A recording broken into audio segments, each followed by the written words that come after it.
balik lagi ke YouTube kita hari ini, Dokter Gary dan juga Mice. Hari ini kita bangun pagi-pagi banget khusus buat bikin video hari ini karena kita nggak hanya berdua, tapi kita bertiga kedatangan. Gila, ini gue mau nyari jadwalnya aja setengah mati sih ya. Setengah mati nih, ini dokter ini sibuk banget. Jadi pagi ini kita abis PCR swab. Untuk Gary udah ketiga kali, untuk aku udah kedua kali. Rasanya mantap ya guys ya. Mantap, worth it, it's worth it. Sabar ya, hasilnya deg-degan juga sih. Nah, hari ini kita bakal ngobrol-ngobrol sama Dokter Sam Samuel Surya.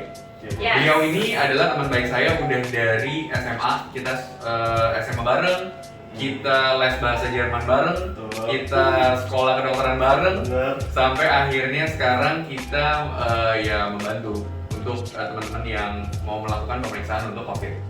Dan Dokter Sam ini adalah wakil ketua tim pengelolaan COVID FKIK Unika Atmajaya Jakarta yang ada di Pluit, Jakarta Utara. Nah, jadi without further ado, kita akan coba tanya-tanya supaya millennials tahu sih perkembangan untuk pemeriksaan COVID sampai sejauh ini seperti apa. Oke, Dokter Sam? Siap. Yes.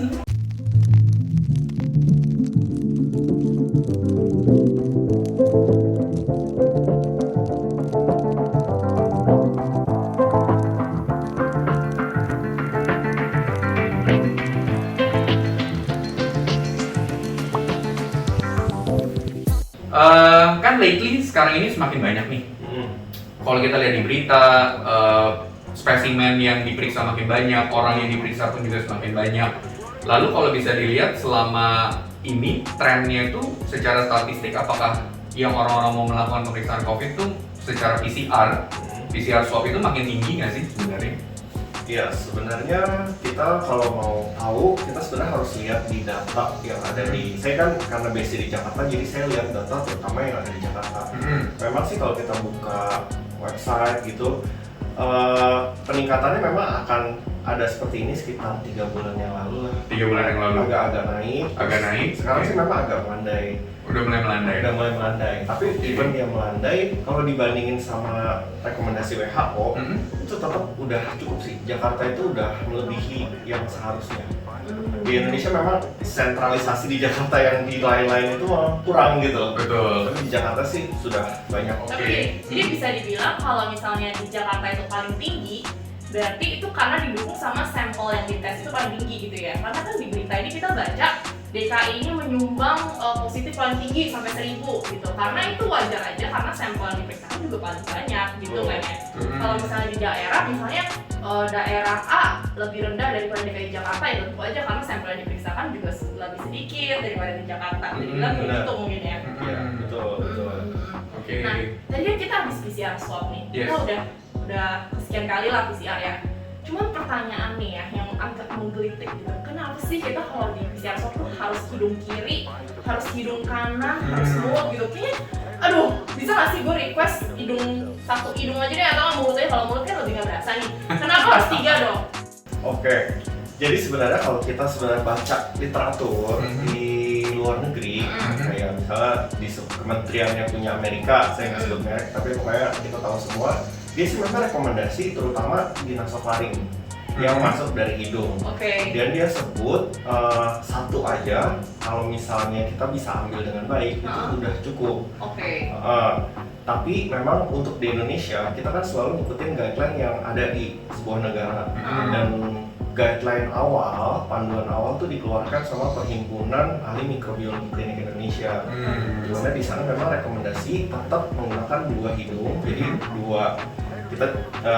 kita ngomongnya swab di kedua hidung untuk meningkatkan positivity-nya, sensitivitas supaya lebih sensitif. Dan kenapa akhirnya naso sama orok, hidung dan mulut supaya lebih meningkat lagi, karena tetap aja ada yang miss di naso. Di orok dia melengkapi dan harus dimasukkan dalam satu tube. Jadi lebih sensitif gitu lah. Walaupun swabnya itu sebenarnya pakai 2 lembat ya, berbeda ya. Yang satu swabnya yang yang untuk hidung itu kan sebenarnya lebih kecil. Lebih kecil dan harus lentur supaya Ya. masuk nggak sakit gitu kan. Betul. Jadi setelah itunya ini kan sebenarnya teknis ya. Jadi nanti setelah dari yang hidung dimasukin ke alat ke tempat penampungan yang satu, VTM namanya. VTM, apa namanya, virus transport, Viral transport medium. viral transport medium. Nah jadi setelah itu yang keduanya yang dari mulut itu pun juga dimasukin ke dalam Tube tempat yang sama. Yang sama. Yes. Jadi nanti pas dicek dibarengin gitu si Kita ambil cairannya. dari hidung dan si ini tadi. Iya, Hmm. kan Oh. di dalam cairannya yang diambil dulu. Oh, Ya. I see. Oh. Jadi bukan yang kayak cuma cotton bud dimasukin ke situ, Iya, dia iya, ada iya, cairan iya. lagi yang untuk menampung si. Iya, iya, oke, oke, Disitunya. oke. Yes. Oke, nah lalu kalau misalnya dari sisi pengalaman dokter Sam sendiri nih, pernah nggak sih sebenarnya melakukan swab itu sendiri? Karena kebetulan kita sempat lihat ada videonya, ada yang bener-bener dia selfie, memvideokan diri sendiri, dia pakai swab antigen gitu, dia colok sendiri, dia putar sendiri, dia masukin sendiri, dia periksa sendiri. Nah itu apakah itu aman? Karena yang saya tahu kalau swab ini tidak dilakukan dengan hati-hati oleh tenaga medis yang profesional yang berpengalaman, itu udah ada efek samping yang bisa sampai kematian. Oke. Gimana nih? Sebenarnya swab yang tentang ada hubungan sama kematian itu terutama di orok sih, di mulut. Di mulut. Karena ada saraf-saraf di situ yang kalau kita sodok itu orangnya bisa langsung napasnya berhenti begitu. Yes. Akhirnya menyebabkan kematian. Yes. Ya kalau di mulut terutama jangan, nggak boleh. Nggak boleh. Betul. Nah kalau yang di hidung memang sih resiko untuk sampai kematian lebih sedikit daripada yang ada di mulut. Nah tapi saya kurang juga merekomendasikan untuk colok sendiri karena ada kita itu butuh dapat feel-nya masuk ke hidung sampai ke posisi tertentu. Yes. Nah kalau misalnya kita colok sendiri itu nyampur antara feel rasa nggak enak, rasa sakit, rasa pengen bersin dan gatel, Ya. sama tangan kita harus merasakan gitu. Ya. Akhirnya Setuju. akhirnya kurang bagus hasil sampelnya. Itu terus terang sih seperti itu. Jadi Ya. tidak direkomendasikan melakukan sendiri. Jadi sebetulnya secara intinya harusnya itu dilakukan oleh tenaga medis ya. Iya betul. Karena untuk memastikan dia sudah cukup dalam, Iya. tempatnya tepat, diambilnya pun juga tepat. Jangan sampai gara-gara kita pikir udah cukup dalam yang menurut kita, padahal sebenarnya belum cukup Dapat. dalam Iya. sampelnya itu ya. Betul. Oke. Oke, jadi jangan try this at home. Don't try this at home. Harus sama dokter yang udah berpengalaman, karena kalau kita sendiri pun kita juga ada rasa nggak tega ya sama diri kita sendiri. Iya. Kan udah sakit nih gitu, padahal hasilnya belum dapet, nanti bisa hasilnya belum terkoel, tapi ya gitu jadi nggak valid ya. Ya. Even kita coba sendiri aja, dokter nyobain sendiri aja bisa salah gitu. Apalagi Ya. yang Iya. Nggak terbiasa ya terbiasa sebetulnya ya. dengan tahu teorinya gitu kan. Ya. Oke, nah tadi yang sempat kita bilang di awal, dokter Sam ini kan, aduh, hilir mudiknya udah sibuknya setengah mati ya. Ini kan pasti udah swapin ribuan orang nih di luar sana nih, apalagi cuma di Jakarta doang. Nah, dari ribuan pasien ini dok, dapet nggak sih yang positif gitu? Dan kalau ada, apa yang dokter lakukan? Misalnya, saya ingat nih waktu itu ke pasien ini dia positif, apakah langsung parno, apa langsung, oh gue harus cek juga nih, gue takut nih atau gimana gitu. Ada tahapan sih. Jadi dulu pertama kali kita belajar swab, pertama kali kita nge-swab ke pasien itu kan kita lebih pokoknya ikutin protokol dulu. Anggap semua orang itu berbahaya, anggap semua orang itu infeksius. Jadi kita APD sih kayak biasa gitu kan. Full ya APD ya. Full gear. APD. Nanti kalau ada videonya juga kan yang APD-nya itu. Ya. Jadi dianggap semuanya infeksius, jadi kita harus lebih aman. Nah waktu itu nge-swab biasa aja sih, tapi begitu keluar hasil positif. Habis itu kalau awal-awal kita kan belum sure ini beneran nggak ya kita dengan APD seperti ini aman. Ya. Dan awal-awal zaman itu nge-swab itu bisa 20% positif. Oh iya. Iya, nggak sama banyak. Jadi dari 10 orang 2 orang bisa positif Iya. itu agak menyenangkan juga, dan kalau dari satu positif biasa lingkungannya positif juga. Nggak keluar kayak laba-laba ya. Iya, Iya. di satu rumah bisa positif semua gitu kan. Dan akhirnya mulai mikir tuh, aduh tadi nyentuh apa ya?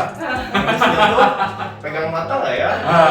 Udah mulai deh. Jadi waktu itu memang takut banget. Kita kan kalau sober juga punya jadwal swab kan. 3 minggu sekali itu minimal kita di swab juga gitu. Men-swab diri sendiri maksudnya ya? Iya, saya nggak bisa swab diri saya sendiri, selalu di swab sama orang lain, tapi ya diperiksa sendiri di lab. Ya. Kayak gitu ya. Deg-degan sih, ingat banget waktu itu pertama kali swab, saya nungguin hasil sampai jam 1 ketiduran dulu, tapi jam 11 ketiduran, jam setengah 1 kebangun, terus sampai buat lihat hasil. Jadi yang deg-degan dulu hasil tuh bukan pasien-pasien seperti kita aja, dokter pun juga nih deg-degan. Basically semua orang lah ya, kita maunya supaya jangan sampai kena ya. Betul. Nah, lalu kalau misalnya anggaplah ada yang positif gitu dari tim pengelolaan COVID FKIK Unika Atmajaya sendiri ini kan juga melaporkan hasilnya ke pemerintah. Betul. Nah itu apakah semuanya yang dilaporkan, yang baik itu positif maupun negatif, atau yang positifnya aja gitu yang dibilang yang perlu dilaporkan? Jadi sebenarnya sekarang sih sistem pemerintah udah semakin bagus. Setiap kali kita mengirimkan sampel itu harus masukin di aplikasi pemerintah. Dari ngirimnya aja udah harus masukin apps ya? Ya, nanti setelah dimasukin maka laboratorium akan laporin hasilnya. Jadi si pengirim memberikan data pasien, habis itu besoknya laboratorium periksa kan. Hari itu laboratorium periksa, besoknya hasil keluar. Nah di sini laboratorium input langsung hasilnya.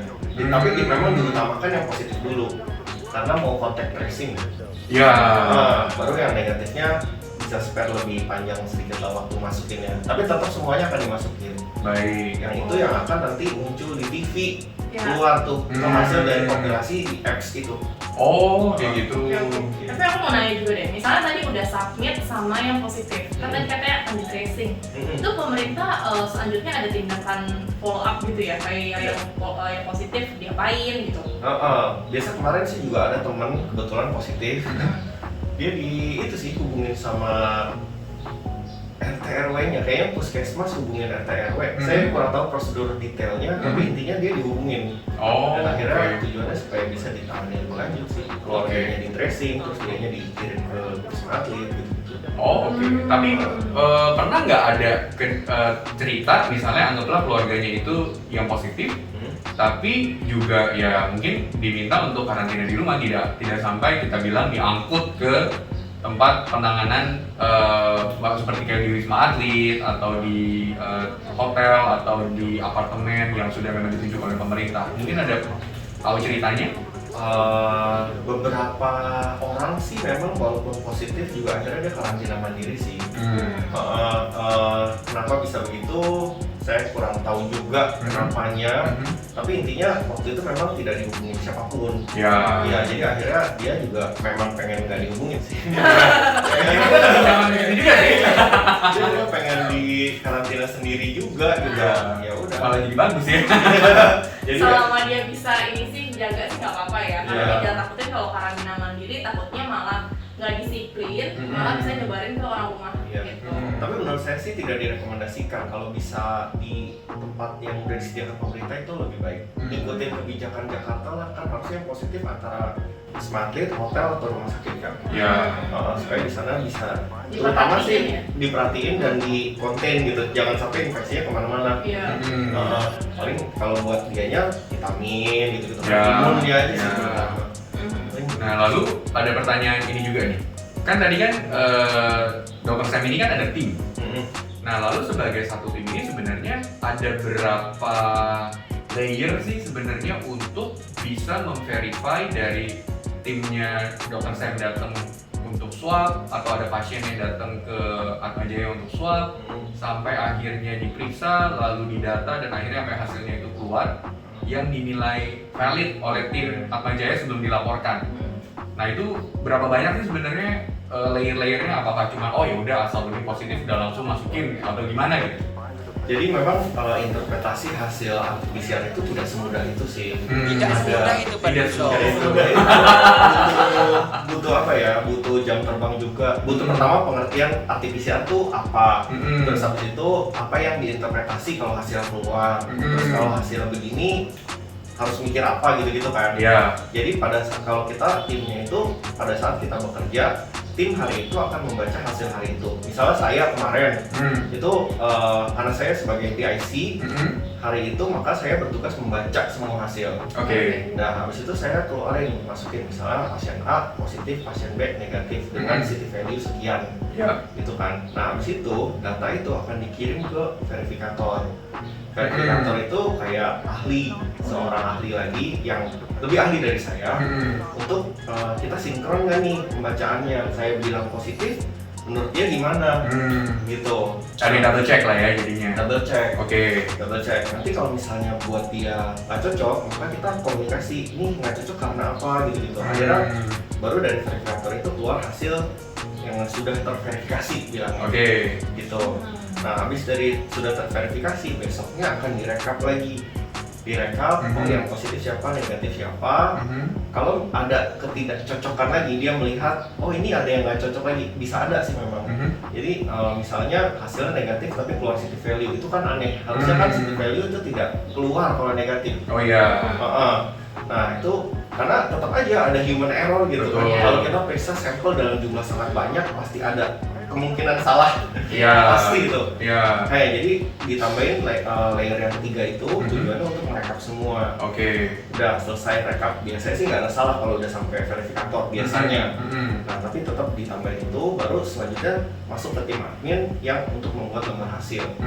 Nah setelah lembar hasilnya jadi pun, ada satu lagi yang ngecek lembar hasil sudah sesuai belum dengan bacaan yang ini. Jadi sebenarnya panjang sih untuk mencapai lembar hasil itu. At least sebenarnya 5 tahap lah ya untuk bisa memastikan sampai lembar hasil itu dikeluarkan, dilaporkan ke pemerintah ataupun di-share ke pasien-pasien yang memang secara perorangan memang dia minta seperti itu ya.